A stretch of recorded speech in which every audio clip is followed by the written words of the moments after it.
Housing advocates are calling this a victory for renters in the city, a buffer, essentially, to keep landlords from evicting tenants under the guise of a need for renovations. Although those same people understand that this is just one piece of a much larger puzzle for protecting renters.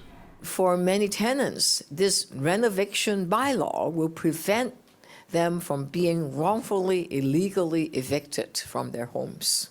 Landlords now need to think twice before kicking renters out in order to replace some tiles or fix up a kitchen.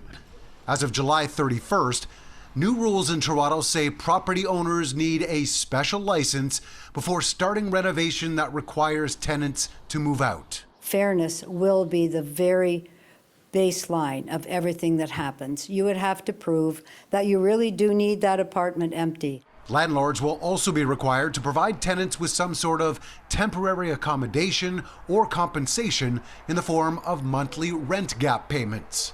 But there's still recognition that the city can only do so much, and more needs to be done at Queen's Park to better protect renters, including those having to fight eviction notices through the Landlord-Tenant Board. Issues like rent control and vacancy control can absolutely, cure from the top up, but that's a provincial question, not a municipal one, sadly. So that's a fight that continues to happen. Exactly. Make more laws to protect tenants in a way that they can understand, to protect tenants in a way that is attainable to even the most vulnerable.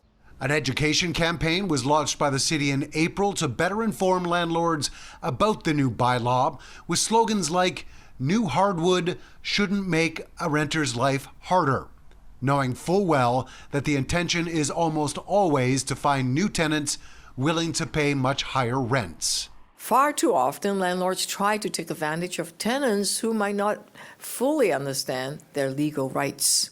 Mayor Chow says that the number of bylaw enforcement officers in the city has actually been increased, so there will be more opportunity to head out and make sure that the permits have in fact been issued before some of those renovations do take place. Although it will still be on the tenants and some of those housing advocates to make sure that the city knows about what's happening.